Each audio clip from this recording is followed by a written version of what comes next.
คนอื่นเฮ็ดก็จะบดเอานะทุกคนบดน้ำพริกมันแต่ว่าเฮาตำด้วยมือเนาะทุกคนบ่มีอันโบด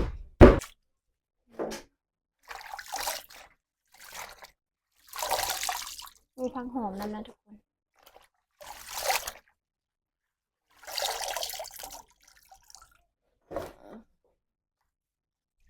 เต่าแล้วก็โคเลยเนาะทุกคนเนาะ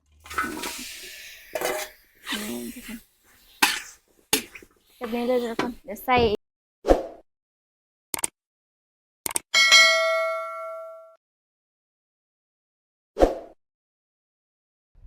การทักทายสบายดี FC ทุกคนเด้อแล้วก็สวัสดี FC ฟังไทยนะทุกคนวันนี้กับพวกกับสะพอนคือกันนะทุกคนเนาะวันนี้สะพอนจะมาเฮ็ดคลิปเมนูอันเมงขนมจีนนะทุกคนเนาะหรือว่าพันปุ้นเนาะภาษาลาวเอิ้นเนาะที่ไทยเอิ้นอันเมงขนมจีนบ่ทุกคนอันนี้ก็คือเฮาได้ไปเมืองนะทุกคนมื้อนี้นะสะพอนก็เลยอันไปซื้อผักซื้อซีนแล้วก็ซื้อข้าวปุ้นนะทุกคนเนาะหรือว่าขนมจีนนะอยู่แต่เมืองสะพอนสิมาเฮ็ดอันแบบว่าเอ็ดพันกินนะทุกคนเนาะนี่อันนี้ก็สิไปเบิ่งชมคลิปสะพอนค่ะฝาก FC ทุกคนกดไลค์กดแชร์กดติดตามส่องสะพอนเด้อเพื่อเป็นกำลังใจในการในคลิปนะทุกคนอันนี้ก็คือพักแล้วทุกคนเนาะอันอยู่โซนสะพอนในยามนี้นะมันอันนั้นแล้วทุกคนเอ้ยมันเมิดป่านแล้วเนาะแล้วก็สะพอนก็บ่ได้บ่งไม้ทุกคนเฮาไปเมืองมื้อนี้ก็เฮาก็เลยไปซื้อเอาพักในเนาะทุกคนเนาะเครื่องกำก็บ่ได้หลายทุกคนซื้อเอาแต่พักอันนี้นะทุกคนเลยสะพอนบ่ได้ซื้อหลายนี่อันนี้ก็คือผักสลัดแก้วนะทุกคนอันนี้นะเอามาเฮ็ดกินแบบพันข้าวปุ้นนะทุกคนอันนี้ก็คือข้าวปุ้นเท่านั้นทุกคนนี่อันนี้ก็คือซีนหมูโลนึงกับ80,000กีบทุกคน80,000กับประมาณ100กว่าบาทนะทุกคนนะทุกคนก่อนอื่นกับสะพอนกับซีได้ล้างพักไปก่อนก็นะทุกคนเนาะ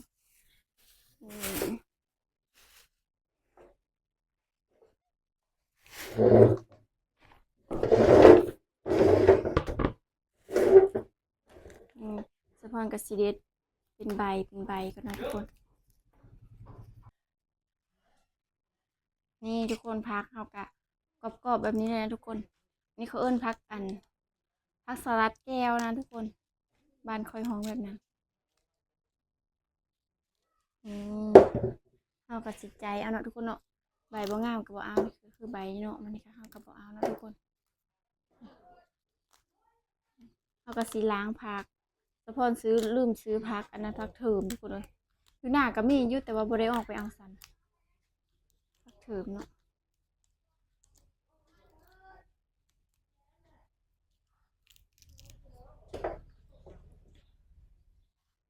ล้างพักเก็บไว้นะทุกคนตอนนี้กับสะพอนกับนึ่งข้าวยังบ่สุกนะทุกคนตอนนี้ประมาณ5 โมงแรงแล้วนะทุกคนพอดีเฮ็ดกินแรงเลยเมนูแรกเขากับมื้อนี้ก็คือพันข้าวปุ้นนะทุกคนเนาะพันข้าวปุ้นหรือว่าพันขนมจีนนะทุกคนเมนูรักเมนูโปรดของสะพอนเลยทุกคนไปเมืองเธอใดแล้วก็ได้ซื้อกินนะทุกคนถ้ามีเงินสะดอกว่าถ้าว่ามีเงินก็บ่ได้ซื้อคือเก่านะทุกคน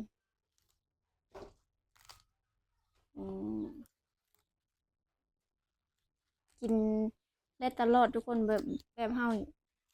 มันบ่เบื่อเนี่ยทุกคนเมนูนี้เลยนี่ทุกคนผักเฮากับประมาณนี้เนาะเดี๋ยวเอาเติมอีกโหนึงนะทุกคน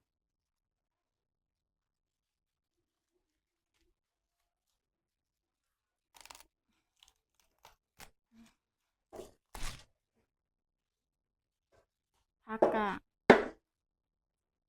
งามเติบพี่น้อยมันเตะก็เลอะเนาะผักกระจุก5,000กีบกับประมาณ4 บาททุกคนเลย4-5 บาทนี่อันนี้มันกระถืออยู่ยามนี้ทุกคนเลยถ้าแบบยามเดิน5เดินอย่างแบบพักอื่นๆแล้วก็แพงได้ทุกคน10 20ได้นี่พักยังหลายอยู่เนาะนี่ทุกคนพักเขากันเดี๋ยวสะพอนสิไปล้างพักไว้ก่อนนะทุกคนเอาสิล้างพักไว้แล้วก็สิไปเอ็ดแจ่วเอ็ดชิ้นอย่างเนาะทุกคนเนาะล้างพักให้มันเสด็จไปก่อนนี่เราก็เอาไว้นะทุกคน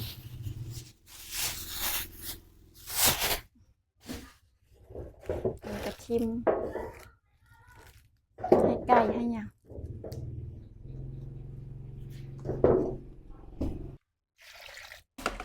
นี่เนาะทุกคน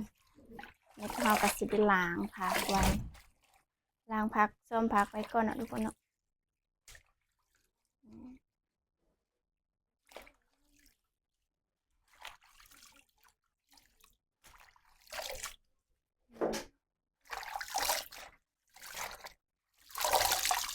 มีผักหอมนั่นนะทุกคน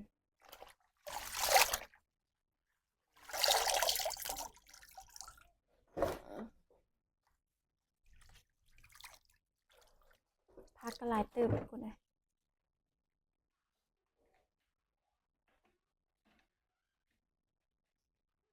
นี่อันนี้คือผักหอมมาตะหน้าทุกคนเนี่ย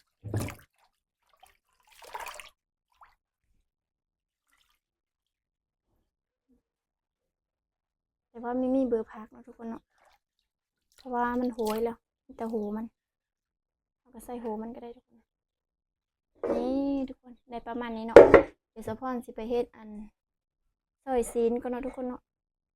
สิไปเท่าข้าวแล้วก็สิซอยซีนโคซีนโคหยังแล้วก็เฮ็ดน้ำจิ้มมันนะทุกคน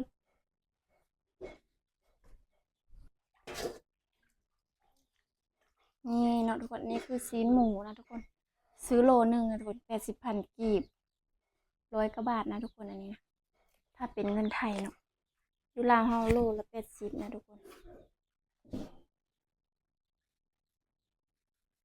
นี่มีกระบอกข้าวทุกคน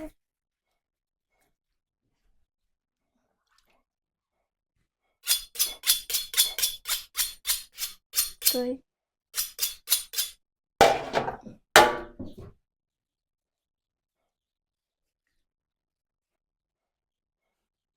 เนาะทุกคนเราก็สิได้มาแหกก่อนนะทุกคน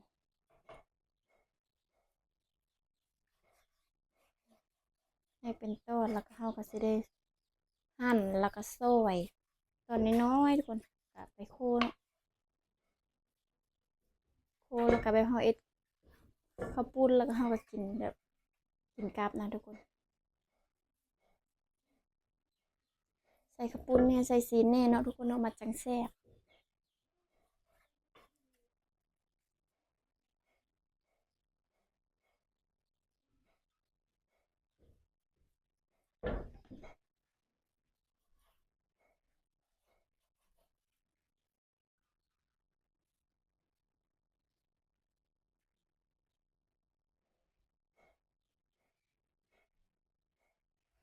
ทุกคน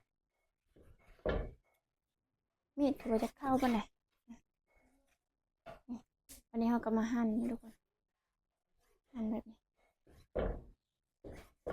แล้วเราก็ไปไปพัดนั่นแหละทุกคน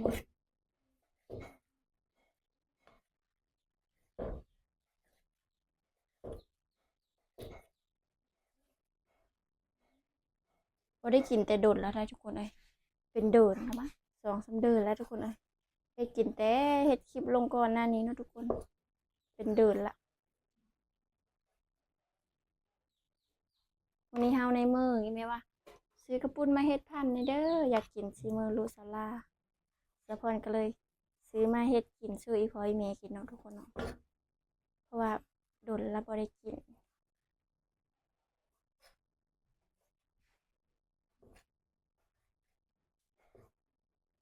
ก็หั่นเป็นต้นน้อยๆแบบนี้นะทุกคน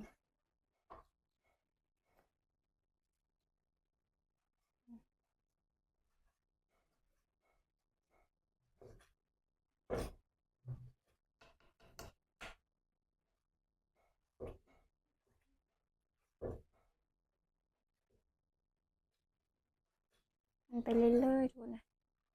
เอาก็เฮ็ดบ่หมดนะทุกคนเฮ็ดเอาตอนครึ่งนึงนะทุกคนเนาะเพราะว่า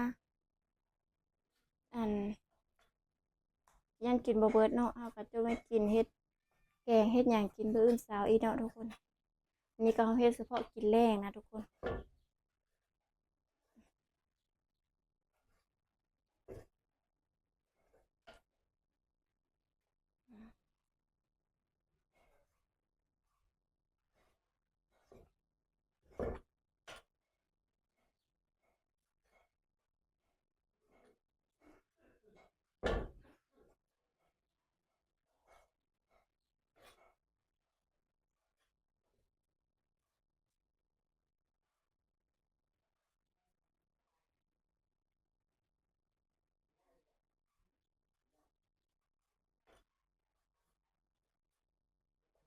นี่ทุกคนเอาก็เฮ็ดเอาประมาณนี้นะทุกคนเฮ็ดกินแรงเด้เอาตัวน้อยนิดตึมเนี่ย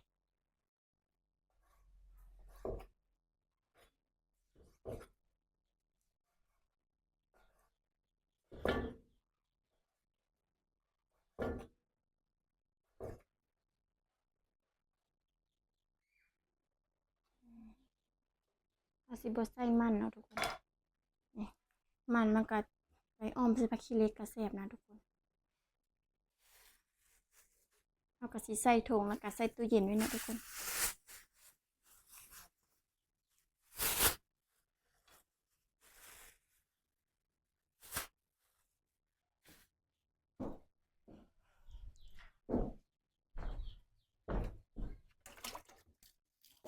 เนาะหลังจากที่เฮาซอย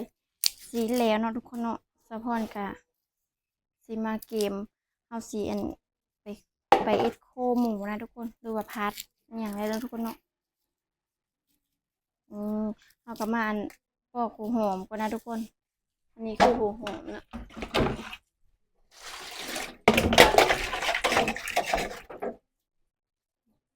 เอาก็สิมาอันหั่นหัวหอมก่อนนะทุกคนเนาะให้มันหอมเข้ากันกับเฮาโคผักนะทุกคน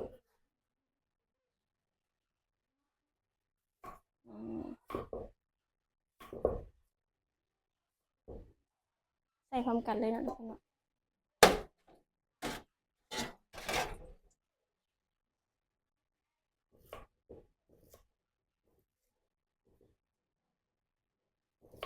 ที่หั่นเป็นชิ้นเล็กๆก่อนนะทุกคน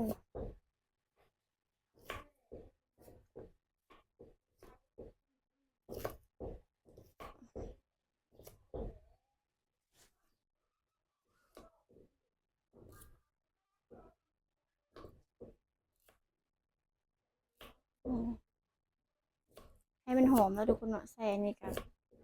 ให้มันแซ่บขึ้นกว่าเก่านะทุกคนเดี๋ยวเราสิเอากระเทียมมาก่อนนะทุกคนเนาะทับกระเทียมกันอย่างใส่ก่อน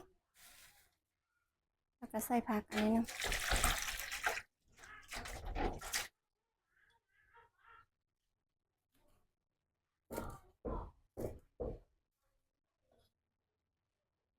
อันนี้คือผักหอมนะทุกคน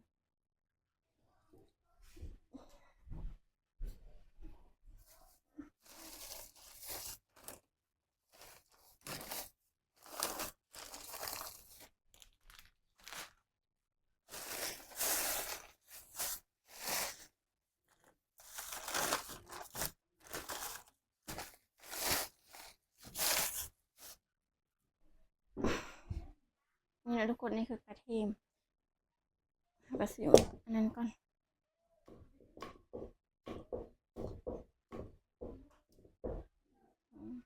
ไปทุกคนเดี๋ยวจะพอนสิไปปรุงแล้วก็เผาสิไปพาใส่เตาเลยเนาะทุกคนเนาะมาเบิ่งกันเลยทุกคนเฮาก็ตั้งเตาแล้วก็โคเลยเนาะทุกคนเนาะแบบนี้เลยทุกคนเดี๋ยวใส่เสือแป้งโนกันนะทุกคนใส่หลายเสียบหลายเฮาสิบ่ได้ใส่ผักกะหล่ำนะทุกคนเพราะว่าเฮาสิเฮ็ดอันนั้นเฮาใส่แต่น้ำมันหอยนะทุกคนเนาะอิ๊วอย่างแบบนี้นะทุกคน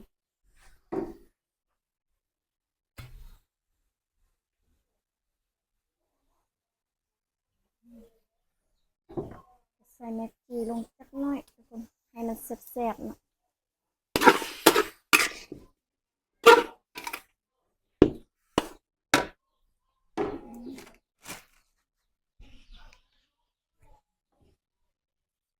แล้วก็ใส่เกลือเนี่ยนะทุกคน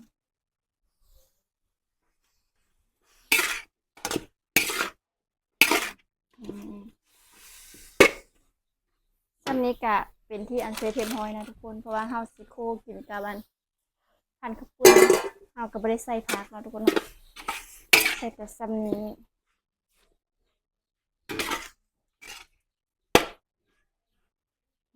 คนผักเฮาก็สิบ่ได้โคเหิงนะทุกคนแบบว่าให้ซีนยุบจักหน่อยแล้วก็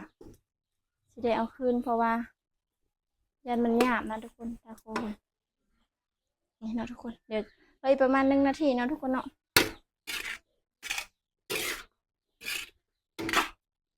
เดี๋ยวสปอนสิตื่มน้ำก่อนหน่อยนึงทุกคนเอาสิหยดน้ำลงหน่อยนึงทุกคนเนาะ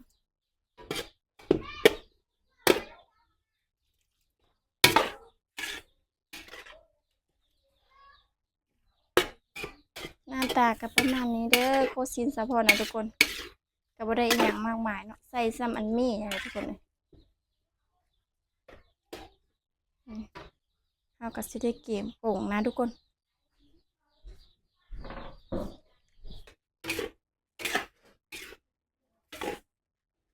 นี่ทุกคนซีนเอากระสุกแล้วนะทุกคนเนาะสะพอนก็สิได้ทำการโป่งแล้วนะทีนี้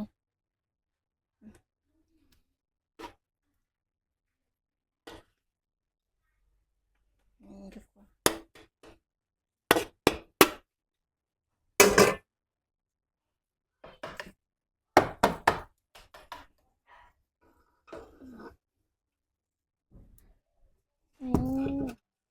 เป็นตะแซ่บบ่ทุกคนเอาสตักใส่ถ้วยแล้วก็สิได้ต้มน้ำตาลเนาะทุกคนเนาะ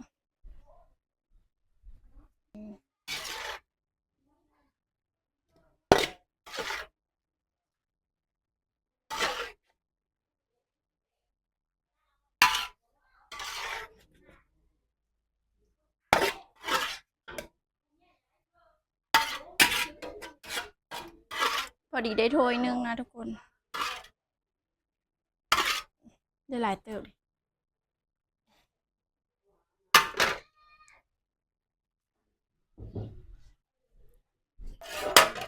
ทุกคนค่ะก็สิได้ต้มน้ำตาลนะทุกคนใส่ประมาณนี้นะทุกคนเดี๋ยวตื่มน้ำหลักถ้าว่าชิวฮอน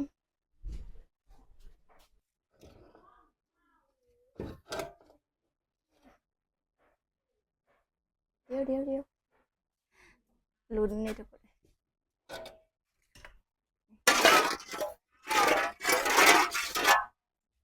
นี่นะทุกคนเดี๋ยวอีกประมาณนาทีนึงมันฟดแล้วก็เฮาก็สิได้โป่งแล้วทุกคนเนาะ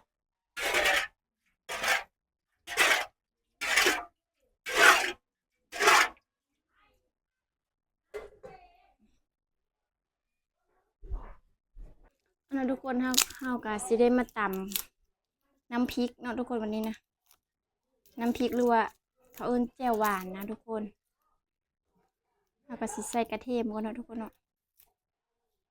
แกะกระเทียมใส่ก่อนนะ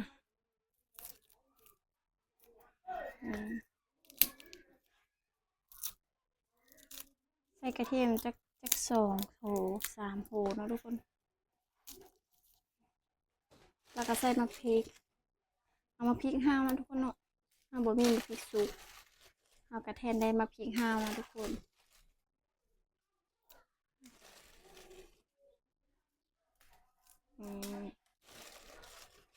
เอากระสีบเอ็ดรสชาติเผ็ดเป็นไรเนาะทุกคนเนาะเป็นแบบกลางๆเนาะทุกคน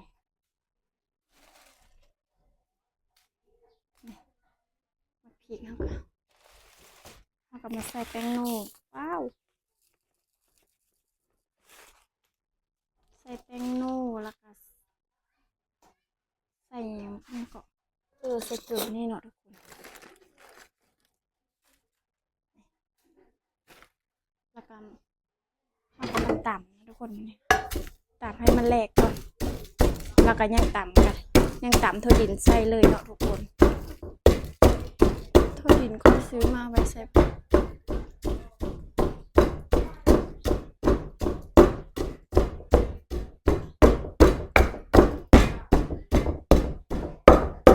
ตำให้มันแหลกๆเข้ากันเลยนะทุกคน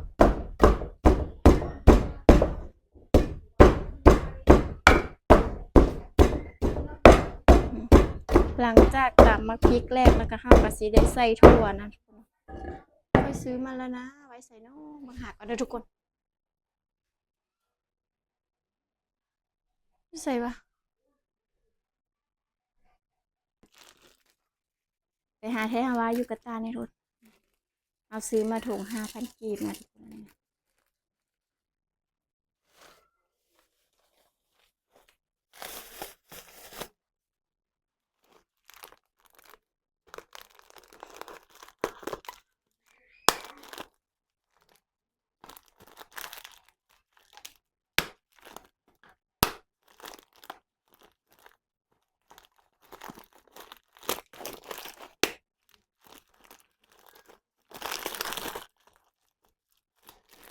แล้วก็แบ่งใส่นะทุกคนถุง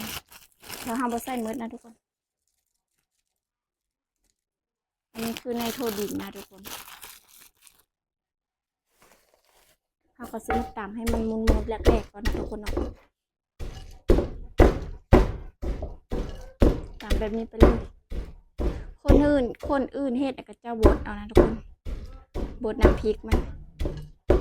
แต่ว่าเราตามด้วยมือเนาะทุกคนบ่มีอันโบด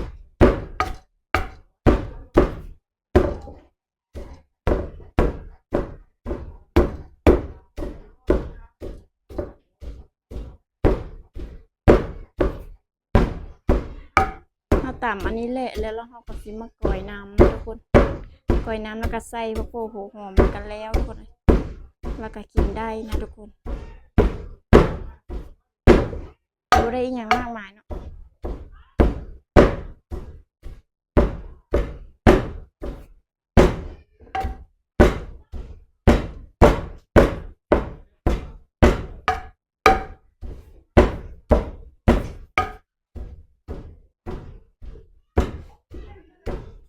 ตามไปเรื่อยๆจนกว่าจะเละเลยเนี่ยทุกคนเขาเละแล้วเขาก็สิกร่อยน้ำที่เขาต้มน้ำตาลนั่นแหละทุกคนเลยนี่ไม่เย็นแล้วนะทุกคน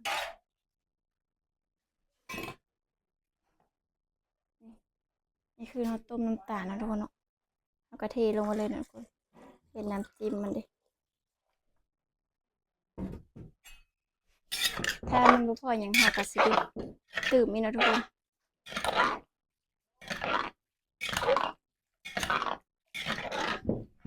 เขาก็สิใส่มักหน้าวนะทุกคน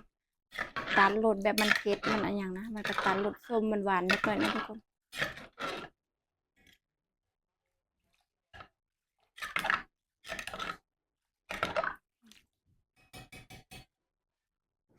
เขาสิใส่ผักก่อนนะทุกคน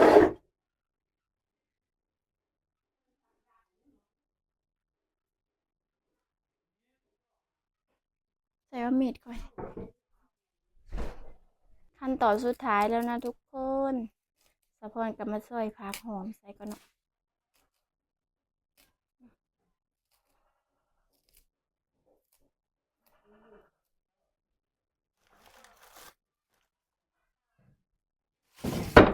ใส่มะนาวก่อนด้วยทุกคน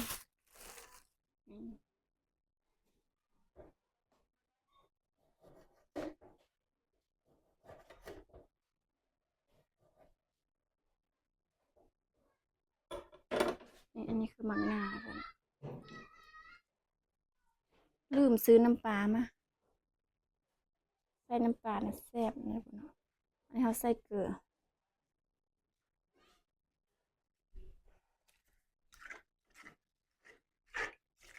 นี่เดี๋ยวสะพอนซิมก่อนเนาะทุกคนจาง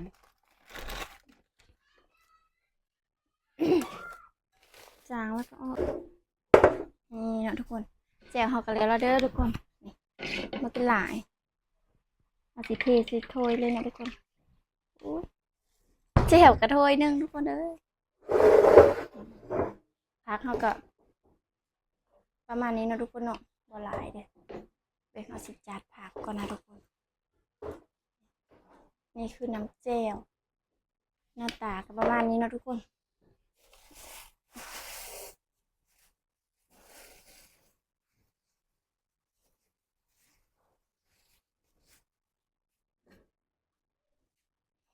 อันนี้คือข้าวปุ้นเนาะทุกคนเนาะนี่ทุกคนมาเด้อ FC ทุกคนกินน้ำกันเนาะกินข้าวแรกเลยนะทุกคนนี้นะพาเข้ากับกรอบๆแบบนี้เลยขออนุญาตกินนะทุกคน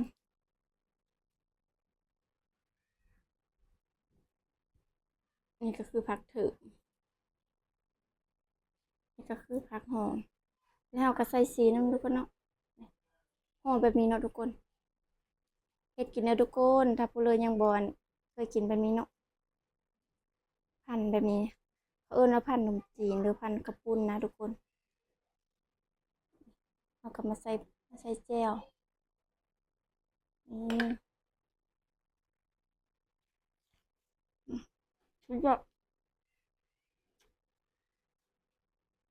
อืม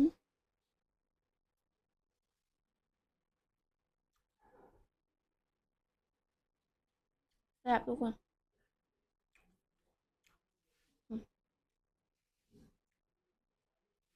น้ำแจ่วเขาก็รสชาติแบบเอาแบบเผ็ดหน่อยนึงแล้วก็ส้มแบบเปรี้ยวๆแล้วก็หวานหน่อยนึงแล้วทุกคนเนาะเขาสิบ่เอ็ดรสจัดปานใดเนาะเพราะว่า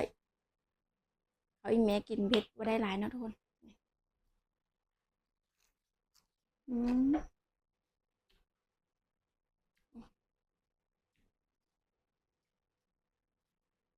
อืมครับทุกคน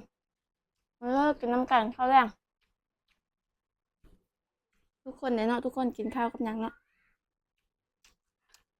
อืมคำที่สามทุกคน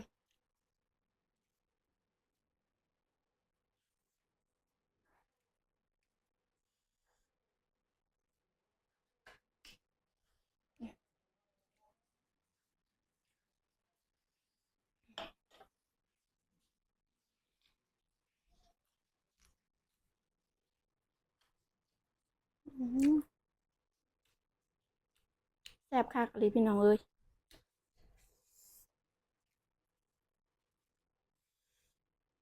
กินแบบง่ายๆเนาะทุกคนเนาะ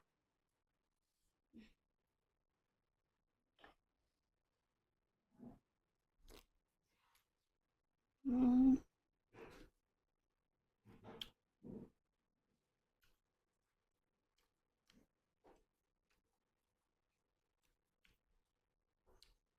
ครับทั้งเฮากระหลายเนาะทุกคนแซ่บมาก